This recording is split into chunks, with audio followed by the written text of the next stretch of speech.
So this session, last session of the day for this path, sorry, I'm getting team chats, is driving and monitoring sustainable development goals. My name's Kristen Gorguinpour. I'm VP of Programs at the Climate Action Reserve. And with me, I have Robert Parkhurst, who is the founder of Sierra View Solutions, and David Antonioli, who's the CEO of Verra. And I guess I'll give them each a minute to just introduce themselves real quick. Good afternoon, everyone. Yes, so I'm Robert Parkhurst. I have a consulting company called Sierra View Solutions that focuses on the intersection of agriculture, agriculture policy, and environmental markets. I've been working in the carbon markets since 2005. I was around when the first forest protocol was passed by the California Climate Action Reserve at the Claremont Hotel in Berkeley in 2007. So I've been working in this for a while, and it's a pleasure to be here. Hi, everybody. My name is David Antonioli. I'm the CEO of Verra, and we manage a number of standards or standards-based programs that are meant to drive sustainability. We manage the VCS program, the Verified Carbon Standard, which is the largest greenhouse gas crediting program in the voluntary carbon market. And we also manage a number of sustainable development standards, two in particular, which we'll probably talk about today. One is the Climate, Community, and Biodiversity Standards, and the other one is the Sustainable Development Verified Impact Standard. Both of them can be used on their own, or they can also be used as supplements to the carbon standard. So you can essentially label your carbon standard with a sustainable development label, if you will. And you can do that by certifying against these other standards. And we find that a lot of projects do that because it brings a lot of benefit to them and a lot of value to the transactions and recognition that they're actually generating a lot of sustainable development benefits. And in the end of the day, and we can get into this in a bit, but many of the projects that we certify in many ways are development projects. So the carbon is just a key thing to it. It's what drives the finance, but in many ways are development projects. So to the extent that you can actually demonstrate that sustainability, becomes a very compelling aspect of the project. Great. Thanks for those intros. So I think we have a kind of unique perspective here from someone that's working on projects, maybe informing people about buying credits, and then the registry, the standards perspective. But I guess just to take a quick step back and kind of think about, well, what are the SDGs? What does that mean? So just very briefly, in 2015, the UN put out the 2030 agenda, essentially to think about how can we have a more sustainable environment for everybody. And as part of that, there's kind of the heart of that agenda is these 17 goals. And under these goals are 169 targets that kind of operationalize those goals. How do we kind of meet those targets? What are the actions that we take to meet those targets? And so a lot of companies currently are kind of thinking of using those SDGs, right, to align with their mission. So how their products or their mission aligns with these sustainability development goals. And as part of that, they're kind of looking at carbon, right? Carbon projects have a lot of co-benefits and how maybe their mission aligns with these SDG goals and how if they're going to purchase offsets, how they can kind of align those. And so really the SDG goals are just a way to kind of quantify those co-benefits. Is there anything that you wanted to add in terms of the SDG goals? Thank you, Kristen. So I think one thing that's important to consider is that the SDGs were developed for country-level reporting. So what we found is that that's a great framework, but project-level activities often need or have a different kind of need for reporting what they're doing at a different scale or a different level. So that's why we think it's really important to be able to enable projects to report against the SDGs using a framework that works for them that can ideally tie into the broader SDGs. How many people are familiar with the SDGs? Okay, the majority of folks. So we didn't need to go through. Sometimes I find it's a little bit of a hit or miss. And to me, it's interesting because the SDGs is kind of a formalization of thoughts and conversations that have been going on for a very long time. So, some of the first credits that I was purchasing, we always looked for co-benefits. And people would say, well, what are the co-benefits? And we would just rattle off some random stuff that we wanted to try to do with the projects as we bought them. And what's really nice about the SDGs is, and Kristen did a really good job of laying them out, is that there's some real more formal definitions of what they are and what they're trying to achieve. And David's right, it's, they're meant at the country level, but you can take a lot of that information in there and think about it in the context of projects. And we can talk more about that as we go forward. Yeah, so, one question I have is offset projects, right, are global. And we have offset projects kind of in the global north and the global south. When we think about SDGs and looking at that quantification, is it important to recognize that difference between projects in these different locations? What are things that we should be thinking about as we're looking at SDGs in these different locations? Yeah, that's a great question because, in the context of a project, the needs are very different. So many of the projects that we certify in the Global South, like I said before, are development projects through and through. So a forest conservation project, yes, it's conserving forests, but it's really doing that by providing resources to community who never has had education or they haven't had health care. And now they have it, and they're able to hire people to patrol the forest and actually protect the forest. That's the means to actually drive, development within the community. So I think that it's important what you say, that I think the context is different, but that doesn't mean to say that you won't generate other important benefits if you're doing a project, say, in the U.S. There's a lot of really good stuff that you can do and document through the process, but they just might be different at a different scale or different kinds of activities. For example, I'm just finished the idea, right? In the U.S., if you're developing a project, you may not necessarily think about investing in education because education system's generally okay.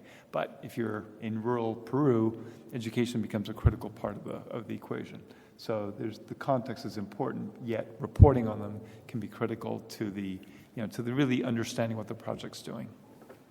Yeah, and so in the global north, as David said, is that you don't have the same needs you do in the global south for most projects, but you do have some. And I don't know if any of you have went to any of the presentations with the Yurok Tribe, but the Yurok Tribe is a really good example of an organization that is taking the concepts of the SDGs and implementing them there on their reservation. I mean, that tribe is the largest in California and has an 80% poverty rate. So, here you go and you look at the no poverty, and so that's part of what they're trying to do with their credits is trying to create the jobs to keep people on the reservation. Now, if you're doing other projects, if you're doing a refrigerant destruction project, or if you're doing a livestock project, the co-benefits are a lot less. You don't need to worry about hunger or poverty or education as much. But even in the global north, there are places where the SDGs can be really helpful in adding value to a project. One question I kind of have about when we think about the different context of the global north and the global south is, does the carbon project kind of come first in the global north, or do you think people are thinking about co-benefits, or is it different in the global south? Hey, we want to do a project that has these development goals, and we're going to kind of tack on carbon. Does it matter? Should we be looking at these things holistically? So I think in the global north, the project comes first, the benefits come second. It's kind of like any sustainable procurement decisions. So, if you're looking at a procurement department and you want them to have a green procurement standard, what most of them will do is that they'll say pricing criteria first and then sustainability second. And that ends up becoming the tiebreaker or the additional part. And a lot of corporations are looking at these as what is the story I can tell? what can I show? So, I had a project that was a grassland project in Colorado that was protecting endangered species. It was doing education for local students. There was a whole host of things. It wasn't really measured, but it was very valuable, and those credits were sold to Chevy, and Chevy, it was an opportunity for them to highlight that project and highlight the benefits that project brought to them, in addition to the carbon benefits. I would add that, I don't think it's that different, and I'm not a project developer, but I would imagine that the first thing is making sure that the money's going to flow, right? And that means you got to focus on the carbon. Mm-hmm. But what we have seen, or I have seen, is that as folks develop the project and understand that there's deforestation happening that you can stop, that's when you then, work with the community to identify what it is that they want to have. And so I've seen many examples where communities decide on what to do with the revenues from the carbon projects. So if any of you ever want to get a chance to see this play out, it's a great webinar. It's in the Innovation Forum. If you look up Innovation Forum, Kasigau, K-S-I-G-A-U project, you'll see an interview with 4 people from this project in Kenya who were interviewed, and one of them is responsible for the money. So her job is to basically get the money from the sale of the carbon credits and decide what to do with it. So she has people she runs RFPs, and she gets proposals from all sorts of folks. One of the people on the call, I think, managed the education piece. So she's always wanted to get more teachers and more schools. The other person on the call is managing the forest rangers. So he's hiring forest rangers, and he wants more money for forest rangers. So it was just a great example of how the logic of carbon plays out in a community. And it's not, they basically invest in certain activities based on what they see the need is and what they see the community desires are. And I think that kind of answers the question that you got to focus on, the core source of the revenues first, but you can then deploy it in a way that makes sense according to what the community needs. I'm going to ask a question of both of you. I'm going to jump in here because we've got we've got 2 different standards here, and I'm going to start with speaking about a third. So, when you are thinking about and developing a project under the gold standard, one of the things they're looking for is to provide the SDGs that are part of the project. So they really expect you to go and look at that and figure out which ones apply to your project, and they want you to do a public consultation with the community, so you bring them involved. And part of bringing the community involved really hits a lot of these SDGs. How is that handled in Verra and the Reserve in what you guys do with the different projects and the protocols? Because you both have tools to do it.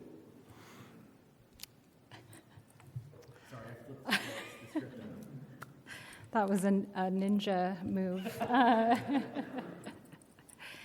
Yeah, so I think as we are developing protocols, as Robert mentioned earlier, there's definitely protocol types and project types that are more conducive to kind of looking at co-benefits, right? Like our forestry projects, our grasslands, and our soils protocols.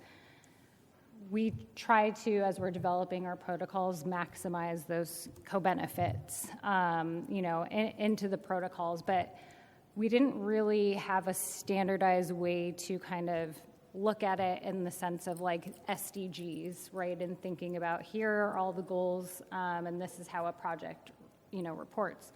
But as you know, under CORSIA,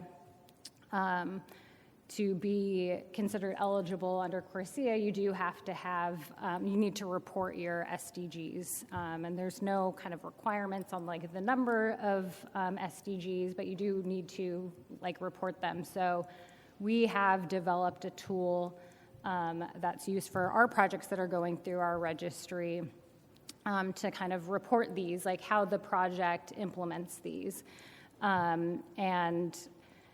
It's not like required for verification. We review it for reasonableness, and as part of the tool, and it's available on our website. We also kind of think about, we provide suggestions of like, hey, we think this is where the co-benefits fall for this particular protocol, but we don't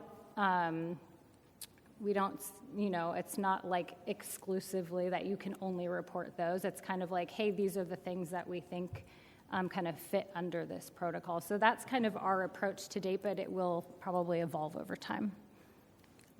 Very cheeky of you, Robert. I think the world is moving towards a situation, and we'll see this play out in the Integrity Council for Voluntary Carbon Markets, where it's looking like most projects will have to report on sustainable development benefits somehow.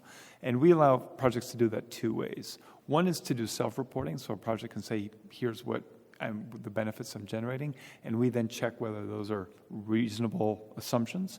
But then projects can also verify the outcome. So that's when you would apply using the standards I mentioned before, the Climate Community Biodiversity Standards or the Sustainable Development Verified Impact Standard, which follows very much the similar procedure that you do for carbon, which is, except for one big thing, which is the baseline, right, or the project.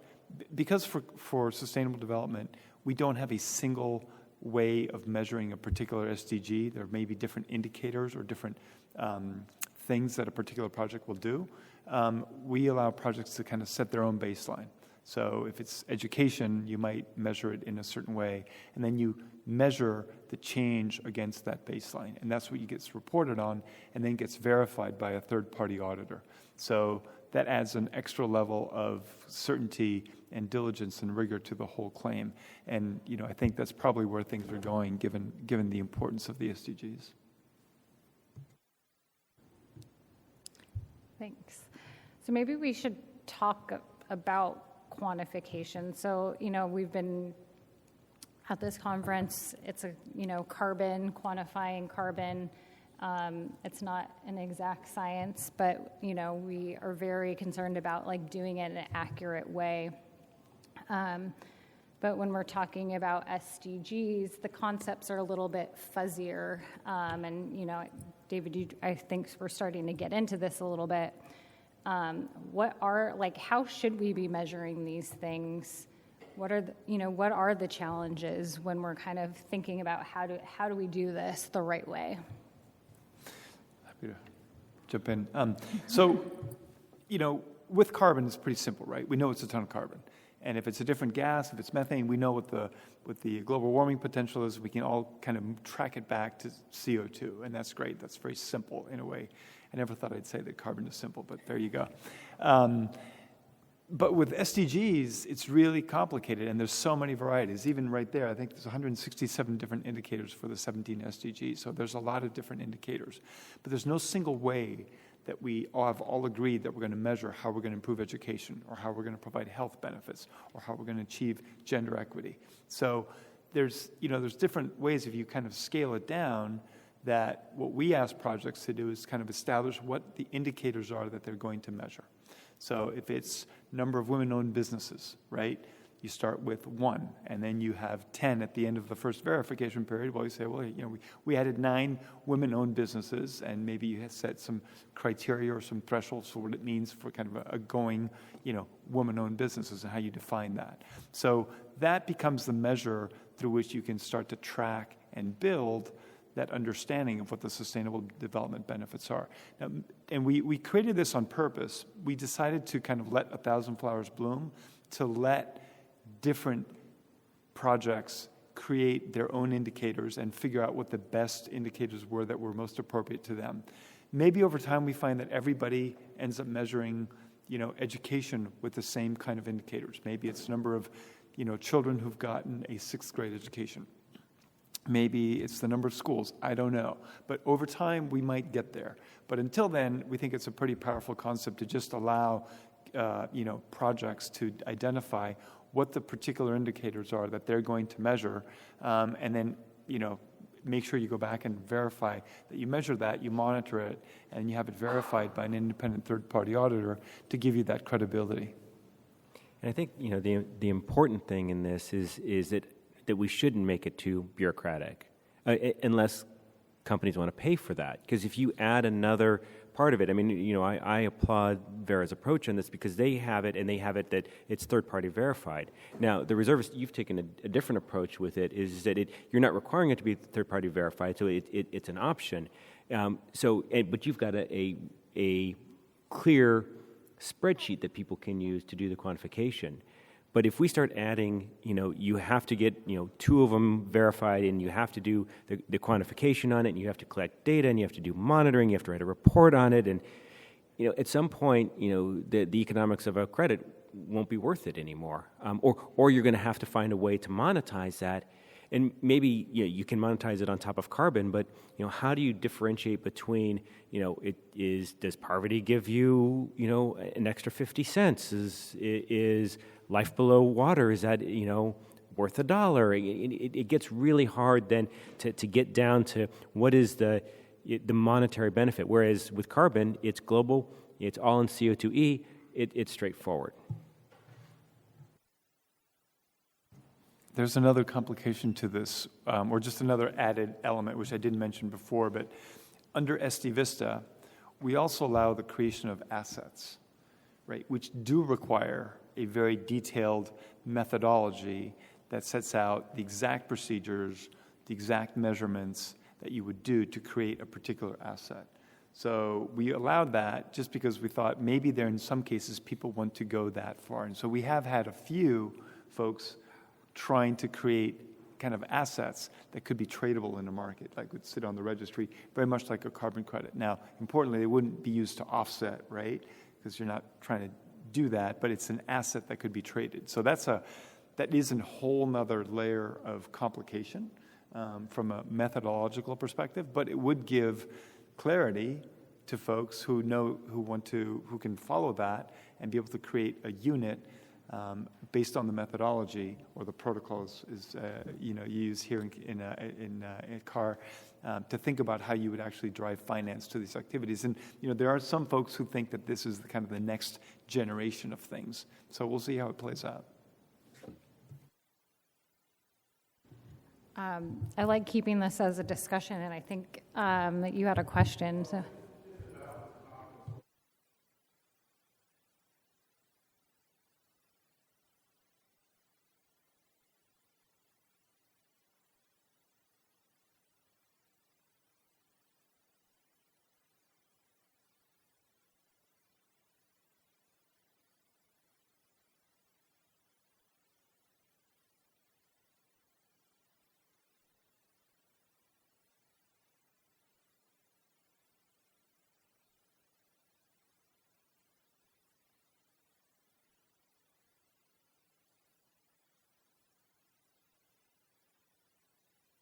Great point.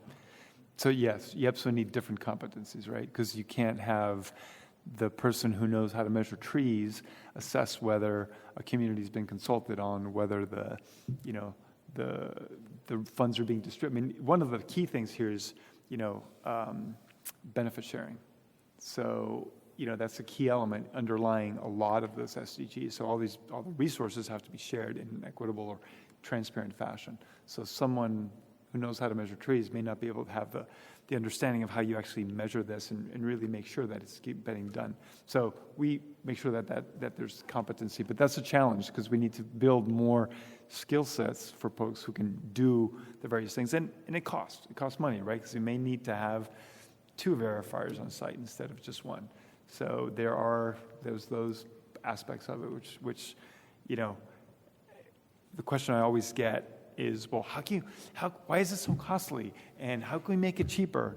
And the reality is we'd love to make it cheaper. We'd like to make it simpler. But in the end of the day, in order to have quality, in order to have rigor, you do have to have these processes. And we haven't yet figured out how to come up with a better mousetrap to give you the same level of rigor at a much reduced cost and effort.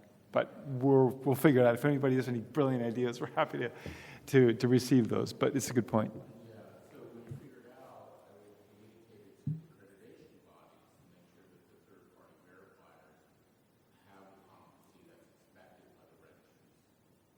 Well, and this to me is the slippery slope, right? I mean, we've got to get to the right level of accuracy on it so that you don't have to have 17 verifiers going out for a project. And I'm saying that in an extreme example, but even what we have found is in working on agriculture protocols, trying to find a verifier that has information about the crop and the geography and the practice in a given area is extremely hard to do. So what has been effective in this is twofold. One is, and if I insult any verifiers in what I'm about to say, I apologize in advance. But a lot of verifiers, what they tell me is like, look, we look at what the rules say. We look at like what we're supposed to do, and we verify to that. Like, if you're clear in what you have to measure, if you're clear in what you have to document, if I can look at it and I can say with the reasonable level of assurance that's required, then I'm able to say it.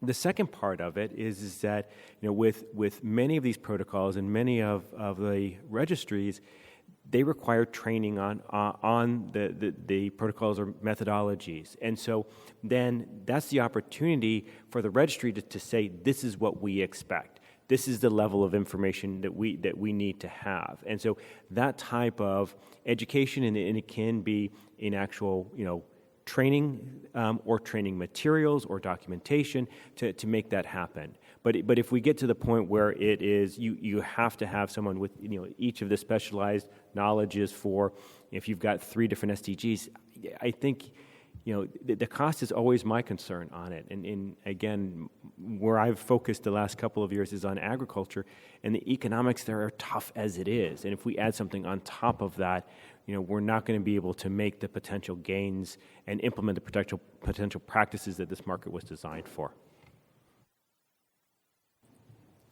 Those are excellent points. I think, so I think maybe touching on standardization, in the carbon market, right, we have different ways of measuring different project activities. There's different methodologies across the different standards.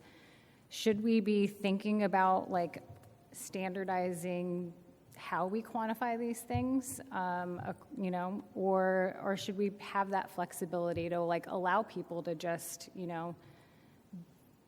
report them the way that they, that seems reasonable? Should there be flexibility? Does it matter if people are measuring it differently? I don't think we need to have that standardization. We don't need to have it. If it exists and it happens, great. But right now, there's too many different ways of threading the needle, and I think it's good to let projects have that flexibility. As long as there's rigor around the reporting and the monitoring of that, then people should be able to kind of assess what those impacts are and how they value those. We haven't standardized the measurement of carbon.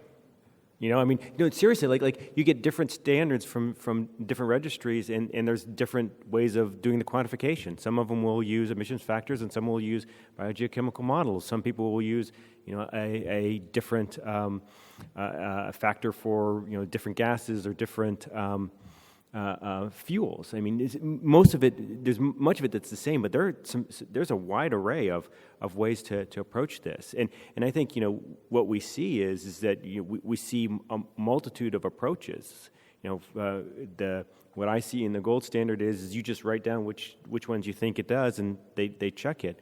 The reserve has got some guidance and got a really nice spreadsheet to do it, and then you've got Verra that has the CCBAs, and so that there are 3 different ways to look at it with 3 different types of implementations on it. So I don't think, as David said, I think we'll see more of it as it goes forward. We've got Saskia there.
And that's a very helpful perspective, Saskia, so I appreciate it. And I think that, the carbon markets have succeeded where most other environmental markets, aside from NOx and SOx, have not.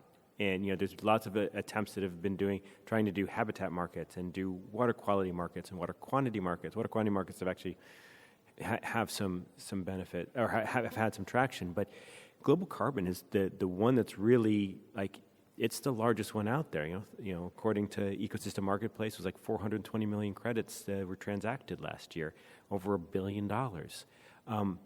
When we start trying to look at monetizing those 17 other standards, I scratch my head on how you value that. What's the denominator? It's dollars per what? And how do you then make that? We were just talking about it earlier. Is what's the value of education in North America compared to in the global South? What unit do you put on that? I'd echo is that I think that where we're moving on this is the right level. If we go too far, then it will price ourselves out of things. Yeah, it's a good point. One place where this has played out a lot is kind of biodiversity standards, right? People have tried to consistently apply a single approach to biodiversity, but it's incredibly difficult to value the biodiversity in Brazil versus in Guatemala versus in the DRC, wherever. So it gets really, really complicated. But what I do think is good and that we're seeing is that there's going to be more auditing and third-party assessment of these things, and that's really good. I was speaking to some investors a while ago, and they said, don't tell anybody, but the big, bad, dark secret of ESG is that there's no third-party reporting. There's no independent auditing. So right now, we're starting to see in that space, I think, a real evolution and moving more towards a model where you're actually requiring third-party assessment and independent verification of the outcomes, and I think that that's a good thing. But I agree with Robert that, to think about bring a standardization for the measurement of every single one, that's going to be, that may be too much. We may not need to get there. We'll see. Yeah, I know at least from my perspective at the reserve, it is a little bit mind-boggling, right? We are so focused on carbon and getting that right and being able to have that expertise to really provide that certification is, are we really the right party to kind of, say, oh, for education, this is how you kind of document that. But you also need to have that kind of integration with the carbon project, which is also an important piece, right? Oh. Yeah. Yep, sure. So a question that does come up that we hear a lot now is the EJ component. Now, I know probably for people here, you're going to think about that in terms of just the California compliance market, but I'm asking this about the voluntary carbon market. So are there SDGs that you would say represent a good environmental justice approach to community, to the credit and the impact, or include that perspective in how the project is being implemented? So I don't know too much about I see that as a Venn diagram that doesn't overlap in many ways, because I think the environmental justice concerns tend to be in communities where there's not necessarily a project, right? So the concern is that a community is, suffering from poor air quality, for example, and an offset project that's protecting a forest isn't going to help that community. So I think that there's, I think it's challenging to think about how you're going to solve that problem, because ultimately, the concern, of course, is that, the project is allowing the nearby refinery, right, to not reduce as much as it might otherwise. So, but I don't think you're going to solve it with the offset project, because the project's taking place elsewhere. So there needs to be ways of addressing the concerns that the environmental justice community has in respect of the particular community that's being affected. I think that's the California perspective on it. But globally, I think we see clients who are coming to buy cook stoves or bed projects elsewhere, and they want to make sure that in the design of that project, the community and the environmental justice angle has been considered there too. Absolutely, and that's one of the key criteria for the design of the projects is you have to have proper, stakeholder consultation and free and informed, prior and informed consent. So make sure that that all happens because otherwise, and you'll see this play out in some projects where, there's accusations that come on later like, oh, no, we were not consulted, therefore this project is no good. So that early consultation is absolutely critical to make sure that there's legitimacy and that you don't run into those problems later on. And, the 17 SDGs, there are ones about, there are a number of ones of around that touch different environmental justice issues. So, there's gender equality, and then there's poverty, and there is, I'm trying to think of the other ones. I can't name all 17, but there are a number of them that I think that can do that, and I think David's exactly right, is that particularly in that global south, you can do that at the design stage. You can look at it from that perspective.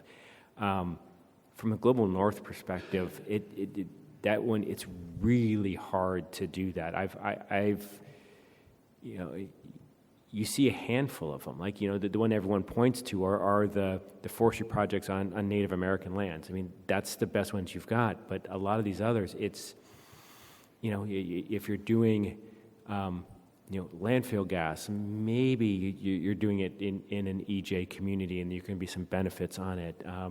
But it's much harder there. So I think you do have to, just as you take an individualized approach at the SDGs, you've kind of got to look at it in the geography you're in. So, can you do it in there? And if you can't, then what are the other ways to achieve that goal? And I think it's important when we start thinking about when California extended its cap-and-trade program from 2020 to 2030, there was huge discussions around EJ. And I know, Saskia, that you correctly look at the difference between the North and the South. But EJ, like the EJ community, wanted to end the cap-and-trade program. And the way that the legislature was successfully able to extend the program was to not pass one bill, but to pass two bills. And so one bill was focused on extending the cap-and-trade program, and the other bill was focused on the criteria pollutants, and they linked them so that you could have that environmental justice component along with the climate change component. But the last thing is, on this, I think one of the biggest challenges we have is we're trying to transform this economy, and we're trying to move off of oil and gas. And this is, there's been some controversial thoughts on this at this conference, and there's a wide array of perspectives. Is a fully offsetted oil tanker of gas a good thing or not? On the one hand, we're burning that gas and we're continuing to cook the planet. On the other side is we're getting tens or hundreds of thousands of dollars invested in a project. And so, I think there has to be the right balance on that of getting the right money in the right place to transform the community, to transform the economy, while not at the same time perpetuating the systems that we've got. Thanks. I was just going to take questions. So, happy to hear your question.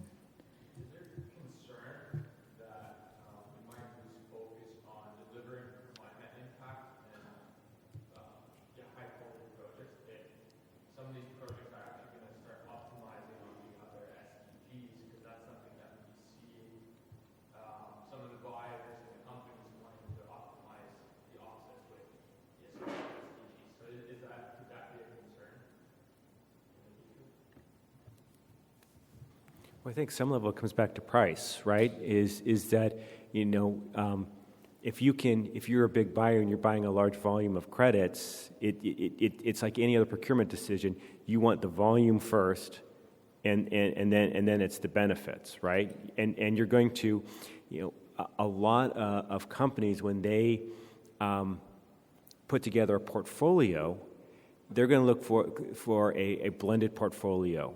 That's what a lot of corporates buy, and so you'll have this blended portfolio, and you may have, like some 2007 credits from a forestry project along with, credits from a really nice, grassland project or a cook stove project, which has a really good story to say about it. And so you're going to focus on the story on those projects, and then you're also going to have the volume from some of the others. And so I don't think that it's going to overall impact the market. It'll give more credence to those.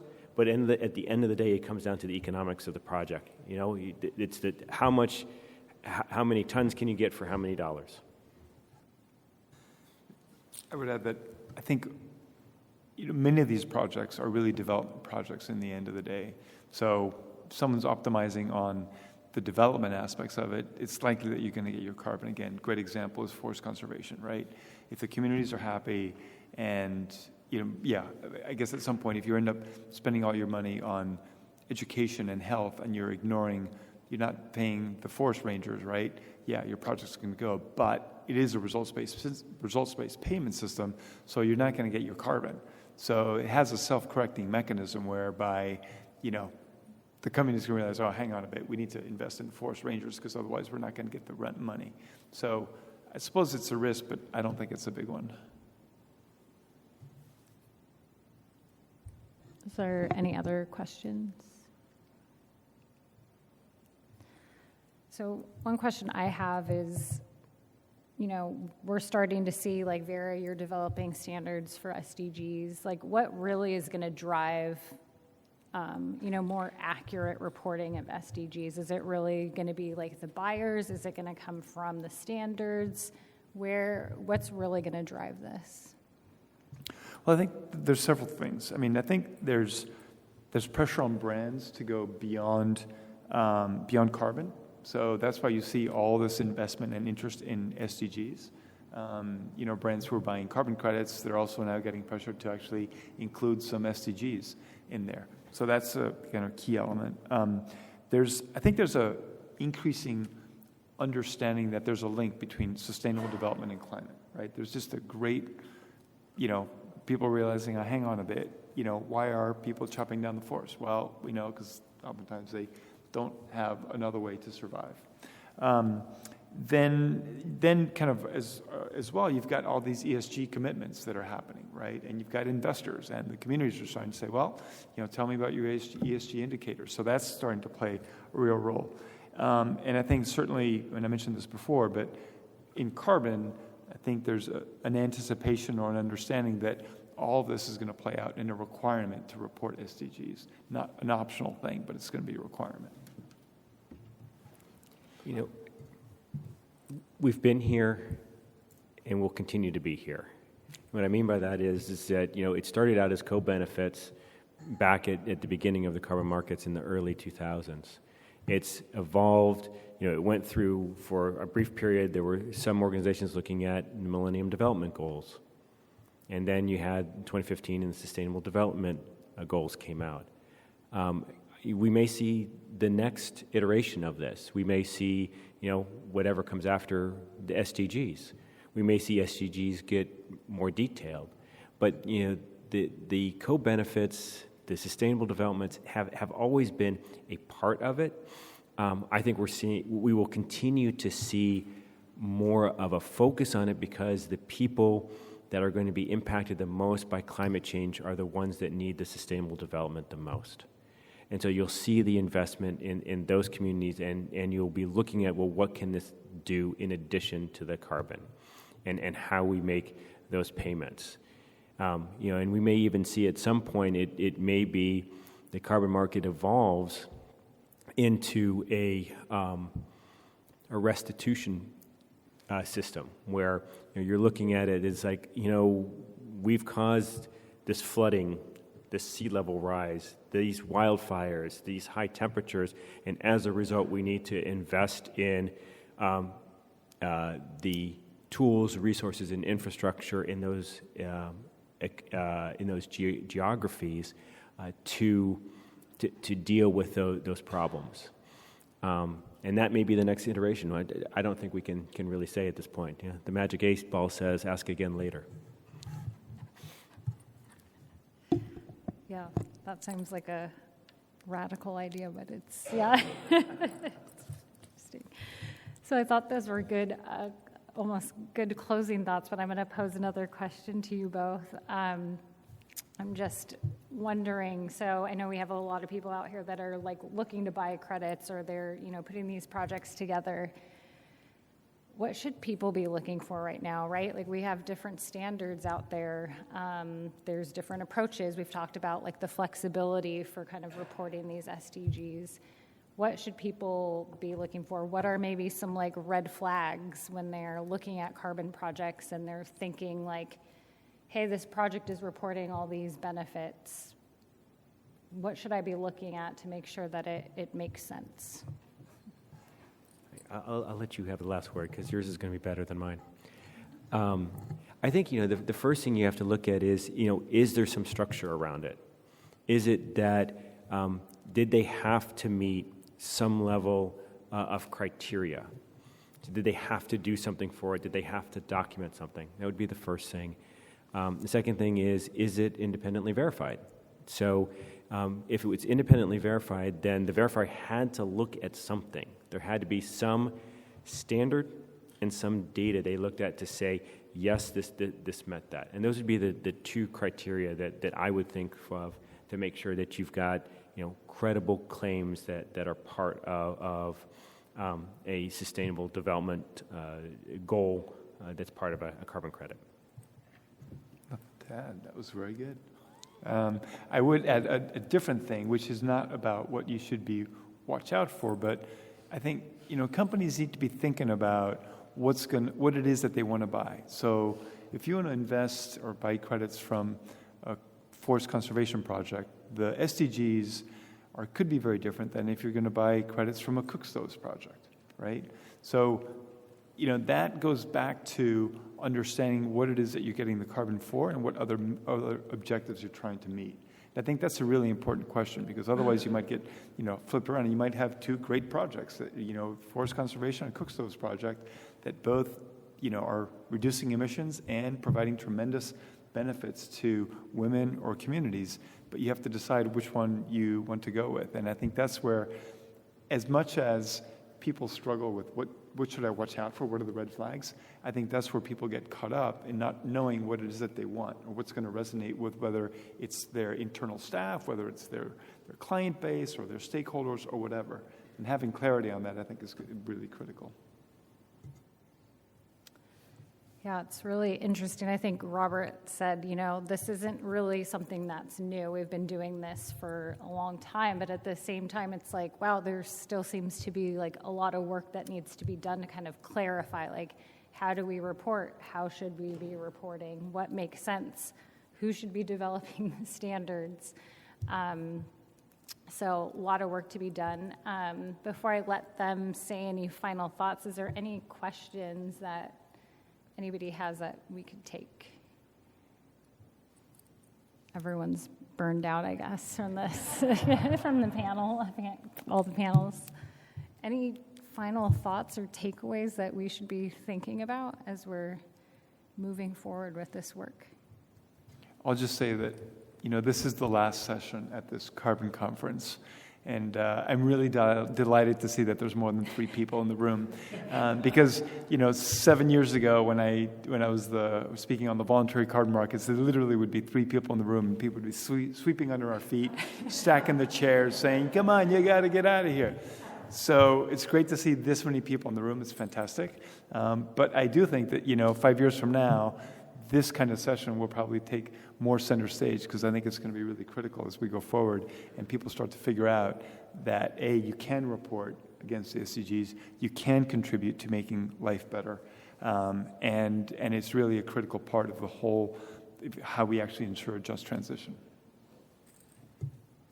And I'll just end by saying, you look back at where we've been, and you look at where we are now, and the amount of attention there is to it, and I mean, when we started this, most of the people in this room knew what the SDGs were, and that's you don't find that in a lot of even environmental circles, And so the fact that the majority of you here know what it is and are thinking about it, I think that says a lot for where we've come. And I think you're seeing that also echo in, all three of the major standards have got criteria for SDGs. They've got some level of ability or requirement to do that.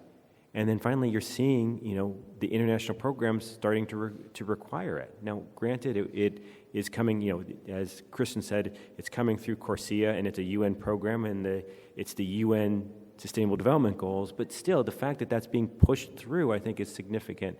And I think, like David said, we'll see this get embedded even deeper into it. With that said, my hope is that it gets built into it in a way that is cost-effective, that creates the value on the ground without creating the bureaucracy and the cost in generating it. And that's not the best way to end things on a Friday afternoon on this, but I'm going to end it there. Well, I want to thank you both for sharing all this knowledge with us. It's not indicative of your talent that you're in this last session. I think it's really it was really important, and we appreciate your time and sharing your expertise with us. So thank you.